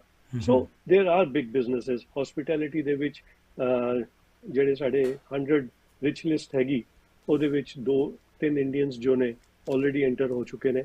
ਗ੍ਰੈਜੂਅਲੀ ਅਸੀਂ ਦੇਖ ਰਹੇ ਹਾਂ ਕਿ ਹਰ ਫੀਲਡ ਦੇ ਅੰਦਰ ਇੰਡੀਅਨਸ ਜਿਹੜੇ ਨੇ ਉਹ ਮੱਲਾ ਮਾਰ ਰਹੇ ਨੇ, ਔਰ ਆਉਣ ਵਾਲੇ ਦਿਨਾਂ 'ਚ ਦੇਖਾਂਗੇ ਕਿ ਸਾਡੀ ਹੋਰ ਜ਼ਿਆਦਾ ਤਰੱਕੀ ਇੱਥੇ ਇਸ ਮੁਲਕ ਵਿੱਚ ਹੋਣ ਵਾਲੀ ਹੈ, ਔਰ ਲੋਕੀ ਆਪਣੇ ਆਪ ਨੂੰ ਫਖਰ ਮਹਿਸੂਸ ਕਰਨਗੇ of Indian heritage. Cricket the team ਵਿੱਚ ਅਗਰ ਦੇਖੀਏ ਤੇ ਸਾਡੇ ਇੱਥੇ ਕਾਫੀ ਬੱਚੇ ਜੋ ਨੇ ਉਹ ਨਿਊਜ਼ੀਲੈਂਡ ਦੀ ਕ੍ਰਿਕਟ ਟੀਮ ਵਿੱਚ ਨੇ, ਹਾਕੀ ਦੀ ਟੀਮ ਵਿੱਚ ਸਾਡੇ ਬੱਚੇ ਹੈਗੇ ਨੇ, ਤੇ ਇੱਕ ਰਗਬੀ ਐਸੀ ਗੇਮ ਰਹਿ ਗਈ ਹੈ ਜਿੱਥੇ ਅਸੀਂ ਅਜੇ ਬਹੁਤ ਜ਼ਿਆਦਾ ਕਾਮਯਾਬੀ ਨਹੀਂ ਪਾਈ। But what about politics? Are we finding a lot of Indians now coming towards politics also? On the lighter side, ਅਗਰ ਅਸੀਂ ਚਾਹੀਏ ਤੇ ਜਿਹੜੇ 120 ਵੈਕੈਂਸੀਜ਼ ਹੋਣੀਆਂ ਨੇ ਅਸੀਂ ਸਾਰੇ ਇੰਡੀਅਨਸ ਨਾਲ ਭਰ ਸਕਦੇ ਹਾਂ, ਇੰਨੇ ਇੰਡੀਅਨਸ ਦਾ ਰੁਝਾਨ ਹੈਗਾ। Right. Well, you are the trendsetter, and of course the community is now following your footsteps. On a lighter note again, I'll just be asking you a few simple questions and I want just direct answers. The first thing is, what are you most proud of, Kanwaljit ji? I think I'm proud that I opened the door for the Indians to enter parliament, and there is a great opportunity, so much so that one of the parties which is known as anti-migrants, ਉਹਨਾਂ ਨੇ ਵੀ ਇੱਕ Indian ਨੂੰ opportunity ਦਿੱਤੀ ਕਿ ਉਹ parliament ਵਿੱਚ ਜਾ ਸਕਣ। So I think that is a big acknowledgement of my being in parliament. So any regrets? I would say my big achievement. Regrets के हजे भी बहुत कुछ करने वाला है। Regret है कि unfortunately I was not able to enter parliament again. ਖਾਸ ਤੌਰ ਤੇ ਜੋ ਸਾਡਾ ਕਿਰਪਾਨ ਦਾ ਮੁੱਦਾ ਹੈਗਾ ਉਸ ਨੂੰ ਰਿਜ਼ੋਲਵ ਕਰਨ ਦੀ ਲੋੜ ਹੈ, ਤੇ ਮੈਨੂੰ ਪੂਰੀ ਉਮੀਦ ਸੀ ਕਿ ਸਾਡੀ ਜਦੋਂ ਸਰਕਾਰ ਬਣੇਗੀ, ਹੁਣ ਵੀ ਜਦੋਂ ਸਰਕਾਰ ਬਣੇਗੀ ਤੇ ਡੈਫੀਨੇਟਲੀ ਇਹ ਮੁੱਦਾ ਜਿਹੜਾ ਹੈ ਉਹ ਰਿਜ਼ੋਲਵ ਕੀਤਾ ਜਾਏਗਾ, ਔਰ ਸਿੱਖਾਂ ਨੂੰ 5 ਕਕਾਰਾਂ ਦੀ ਜਿਹੜੀ ਪਾਣ ਦੀ ਇਸ ਹਜੇ ਕੋਈ ਪਾਬੰਦੀ ਨਹੀਂ ਹੈ, ਬਟ ਇੱਕ ਰੈਗੂਲੇਸ਼ਨ ਜੋ ਹੈ ਉਹ ਬਣ ਜਾਏਗਾ। ਕਿਸੇ ਨੂੰ ਕੋਈ ਲੈਟਰ ਲੈ ਕੇ ਜਾਣ ਦੀ ਲੋੜ ਨਹੀਂ ਹੈ, ਪਾਰਲੀਮੈਂਟ ਤੋਂ ਬਿੱਲ ਪਾਸ ਹੋਏਗਾ ਕਿ ਸਿੱਖਾਂ ਨੂੰ 5 ਕਕਾਰਾਂ ਪਾਉਣ ਦੀ ਇਜਾਜ਼ਤ ਹੈ। ਸੋ ਕੀ ਅਜੇ ਫਰਦਰ ਪਲਾਨ ਹੈਗਾ ਜੀ? Do you again plan to run into again fight this election? ਹਾਂਜੀ, ਮੇਰੀ ਕੋਸ਼ਿਸ਼ ਹੈ ਕਿ 2023 ਦੀ ਇਲੈਕਸ਼ਨ ਦੇ ਵਿੱਚ ਇੱਕ ਵਾਰ ਫਿਰ ਤੋਂ ਮੈਂ ਆਪਣੀ ਕਿਸਮਤ ਅਜ਼ਮਾਵਾਂਗਾ ਔਰ ਪਾਰਲੀਮੈਂਟ ਵਿੱਚ ਦੁਬਾਰਾ ਐਂਟਰ ਕਰਨ ਦੀ ਕੋਸ਼ਿਸ਼ ਕਰਾਂਗਾ। ਵੰਡਰਫੁਲ। ਜੋ ਇਹ ਸਭ ਕੁਝ ਤੁਹਾਡੇ ਨਾਲ ਹੋਇਆ, ਵਾਜ਼ ਇਟ ਚਾਂਸ? ਤੁਹਾਡਾ ਵਿਸ਼ਵਾਸ ਕਿਸ ਚੀਜ਼ ਵਿੱਚ ਹੈਗਾ? Who is the inspiration behind your success? Because it's generally said there's a lady behind the success of a man. What about you? Oh, definitely ji. First of all, मैं समझदा कि मेरे माता पिता ਦਾ, ਮੇਰੀ ਫੈਮਿਲੀ ਦਾ ਬਹੁਤ ਵੱਡਾ ਮੇਰੇ ਤੇ ਆਸ਼ੀਰਵਾਦ ਹੈਗਾ, ਔਰ ਉਸ ਚੀਜ਼ ਨੂੰ ਮੈਂ ਇੱਥੇ ਲੈ ਕੇ ਆਇਆ ਤੇ ਕਾਮਯਾਬ ਹੋਇਆ। ਔਰ ਓਬਵੀਅਸਲੀ ਕਿਉਂਕਿ ਅਸੀਂ ਇੱਥੇ ਸਿਰਫ ਇਮੀਡੀਏਟ ਫੈਮਿਲੀ ਸੀ, ਮੇਰੀ ਵਾਈਫ ਤੇ 2 ਬੱਚੇ, and she was a big inspiration for me. She said, okay, if you get the opportunity, go ahead, I'll look after the kids. Teenager boys and dono, so you can imagine how hard it is sometime to tackle teenage boys, but touchwood dono bacche bahut honhar ne, unhone pura sahyog dita। So I feel that and back home mere brothers, meri bhajaiyan, they always supported me। unhone kaha ki go ahead and take the challenge and try to deliver what you are trying to you are promising your constituents। Wonderful. And finally, Kanwaljit ji, any message to the Indian diaspora which is watching this program all over the world, from your experience, from whatever you have seen, Ki message ਦੇਣਾ ਚਾਹੋਗੇ? ਦੇਖੋ, ਮੈਂ ਬਹੁਤ ਜਗ੍ਹਾ ਤੇ Canada ਦਾ example ਦੇਣਾ ਕਿ ਜਿਸ ਤਰ੍ਹਾਂ ਉੱਥੇ ਸਾਡੇ ਭਾਈਚਾਰੇ ਨੇ ਮੱਲਾ ਮਾਰਿਆ ਪਾਰਲੀਮੈਂਟ ਦੇ ਵਿੱਚ, ਕੈਬਨਿਟ ਦੇ ਵਿੱਚ, ਔਰ ਓਵਰਆਲ ਜੋ ਕਾਮਯਾਬੀ ਪਾਈ ਹੈ ਬਿਜ਼ਨਸ ਵਿੱਚ ਹੋਏ ਚਾਹੇ ਕਿਸੇ ਹੋਰ ਫੀਲਡ ਵਿੱਚ ਹੋਵੇ, ਤੇ ਮੈਂ ਸਮਝਦਾ ਕਿ ਇਹ ਕੈਨੇਡਾ ਬਹੁਤ ਵੱਡਾ ਐਗਜ਼ਾਮਪਲ ਹੈ। ਸਾਨੂੰ ਕੈਨੇਡਾ ਤੋਂ ਇੱਕ ਸਿੱਖ ਲੈਣ ਦੀ ਲੋੜ ਹੈ, ਤੇ ਇਹ ਚੀਜ਼ ਜਿਹੜੀ ਹੈ ਮੈਂ ਲੋਕਾਂ ਨੂੰ ਰਿਕੁਐਸਟ ਕਰਾਂਗਾ ਕਿ ਆਪਣੇ ਆਪ ਨੂੰ ਡਿਟਰਮੀਨੇਸ਼ਨ ਰੱਖੋ ਕਿ ਤੁਸੀਂ ਜੋ ਅਚੀਵ ਕਰਨਾ ਚਾਹੁੰਦੇ ਹੋ ਇਸ ਦੁਨੀਆ ਵਿੱਚ ਤੁਸੀਂ ਅਚੀਵ ਕਰ ਸਕਦੇ ਹੋ। Sky is the limit.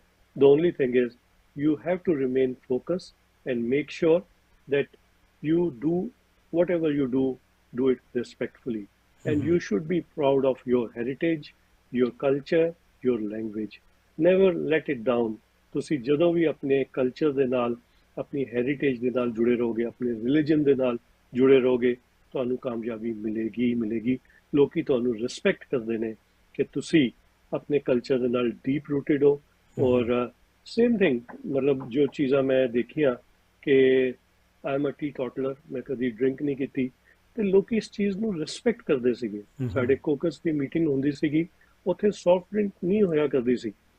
ਜਦ ਮੈਂ ਗਿਆ ਉਸ ਤੋਂ ਬਾਅਦ ਉਹਨਾਂ ਨੇ ਪੂਰਾ ਇੰਤਜ਼ਾਮ ਕੀਤਾ ਕੋਕਸ ਨੇ ਕਿ ਇਹ ਅਗਰ ਡਰਿੰਕ ਨਹੀਂ ਕਰਦਾ, he should not be left out without having any drinks। So those kind of things are there, people do respect। So my message is be strong for whatever you want to achieve। ਆਪਣੀ language, ਆਪਣੇ religion ਨਾਲ ਜੁੜੇ ਰਹੋ। Absolutely Kamaljit ਜੀ, ਜਿਹੜੀ ਤੁਸੀਂ ਗੱਲਾਂ ਕੀਤੀਆਂ ਨੇ ਇਹ ਵਿਚਾਰਨਯੋਗ ਹੈਗੀਆਂ ਕਿ ਜੇਕਰ ਅਸੀਂ ਡਿਗਨਿਟੀ ਨਾਲ ਕੰਮ ਕਰਾਂਗੇ ਤੇ ਰਿਸਪੈਕਟ ਸਾਨੂੰ ਆਪਣੇ ਆਪ ਮਿਲੇਗੀ, but we have to come forward as ਐਂਬੈਸਡਰਸ।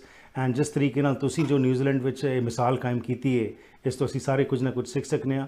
It was a pleasure talking to you. Thank you very much and best wishes, and we hope to see you again as a member parliament in 2023। Thank you, Harpreet ji, for the opportunity। Thank you, sir. Have a good evening. Thank you. ਸੋ ਇਹ ਸਨ ਸਾਡੇ ਅੱਜ ਦੇ ਮਹਿਮਾਨ ਸਰਦਾਰ ਕਮਲਜੀਤ ਸਿੰਘ ਜੀ ਬਖਸ਼ੀ, ਜਿਹੜੇ ਕਿ 4 ਵਾਰ member parliament ਰਹੇ New Zealand ਦੇ ਵਿੱਚ, ਅਤੇ ਜਿਹੜੀਆਂ ਇਹਨਾਂ ਨੇ ਗੱਲਾਂ ਕੀਤੀਆਂ ਕਿਸ ਤਰ੍ਹਾਂ ਇਹਨਾਂ ਦੀ ਜਿਹੜੀ ਉਪਲਬਧੀਆਂ ਨੇ, ਕਿਹੜੇ ਚੈਲੰਜਸ 'ਚੋਂ ਲੰਘੇ, ਅਤੇ ਖਾਸ ਤੌਰ 'ਤੇ ਜੋ ਇਸ ਸਮੇਂ ਹਾਲਾਤ ਬਣੇ ਹੋਏ ਨੇ ਨਿਊਜ਼ੀਲੈਂਡ ਦੇ ਵਿੱਚ। ਬਟ ਅਗੇਨ ਜਿਸ ਤਰ੍ਹਾਂ ਇਹਨਾਂ ਨੇ ਜੋ ਗੱਲ ਕਹੀ ਹੈ ਕਿ ਰਿਸਪੈਕਟ ਆਪ ਕਮਾਈ ਜਾਂਦੀ ਹੈਗੀ ਹੈ। You have to become an example before others. ਅਸੀਂ ਆਮ ਤੌਰ ਦੇ ਉੱਤੇ ਕਈ ਵਾਰੀ ਕੰਪਲੇਨ ਕਰਨੇ ਆ, ਲੇਕਿਨ ਜੇਕਰ ਅਸੀਂ ਆਪ ਉਹ ਗਲਤ ਚੀਜ਼ਾਂ ਕਰ ਰਹੇ ਹਾਂ ਤਾਂ ਫਿਰ ਅਸੀਂ ਕਿਸ ਤਰ੍ਹਾਂ ਐਕਸਪੈਕਟ ਕਰ ਸਕਦੇ ਹਾਂ ਕਿ ਸਾਨੂੰ ਕਮਿਊਨਿਟੀ 'ਚੋਂ ਜਾਂ ਨੇਸ਼ਨ ਤੋਂ ਰਿਸਪੈਕਟ ਮਿਲੇਗੀ। ਸੋ ਆਸ ਕਰਦੇ ਹਾਂ ਕਿ ਅੱਜ ਦੇ ਇਸ ਪ੍ਰੋਗਰਾਮ ਵਿੱਚੋਂ ਅਸੀਂ ਕੁਝ ਨਾ ਕੁਝ ਜ਼ਰੂਰ ਸਿੱਖਾਂਗੇ ਅਤੇ ਉਸਨੂੰ ਆਪਣੇ ਜੀਵਨ ਵਿੱਚ ਇੰਬਾਈਬ ਕਰਨ ਦੀ ਕੋਸ਼ਿਸ਼ ਕਰਾਂਗੇ। ਤੁਹਾਡਾ ਮੇਰਾ ਸਾਥ ਹੋਇਆ ਕਰਦਾ ਮੰਡੇ ਟੂ ਫਰਾਈਡੇ ਸ਼ਾਮ ਦੇ 6 ਵਜੇ ਪੈਸੀਫਿਕ ਸਟੈਂਡਰਡ ਟਾਈਮ ਦੇ ਮੁਤਾਬਿਕ। If you also want to be a part of this program, you can contact me through WhatsApp anywhere in the world at 604-603-7555, or you can email me at harpreetsingh@gmail.com। ਇਸ programme ਦਾ ਮਕਸਦ ਹੈ ਤੁਹਾਨੂੰ inspire ਕਰਨਾ, encourage ਕਰਨਾ ਅਤੇ ਇੰਪਾਵਰ ਕਰਨਾ। ਇਸੇ ਕਰਕੇ ਹਰ ਰੋਜ਼ ਕੋਈ ਨਾ ਕੋਈ ਵੱਖਰੀ ਸ਼ਖਸੀਅਤ ਆ ਕੇ ਇੱਥੇ ਤੁਹਾਡੇ ਨਾਲ ਕੁਝ ਮਹੱਤਵਪੂਰਨ ਵਿਸ਼ੇ 'ਤੇ ਸਾਂਝ ਪਾਉਂਦੀ ਹੈ। ਸੋ ਜੇਕਰ ਤੁਸੀਂ ਕਿਸੇ ਨੂੰ ਜਾਣਦੇ ਹੋ ਜਿਸ ਨੇ ਕਿਸੇ ਵੀ ਫੀਲਡ ਦੇ ਵਿੱਚ ਕੋਈ ਅਕੰਪਲਿਸ਼ਮੈਂਟ ਕੀ ਹੋਏ ਤਾਂ ਤੁਸੀਂ ਮੇਰੇ ਨਾਲ ਸੰਪਰਕ ਕਰ ਸਕਦੇ ਹੋ। ਇੱਥੇ ਹੀ ਕਰਦੇ ਹਾਂ ਪ੍ਰੋਗਰਾਮ ਦੀ ਸਮਾਪਤੀ, ਫਿਰ ਮੁਲਾਕਾਤ ਕਰਾਂਗੇ। Have a safe evening, stay healthy and enjoy yourself.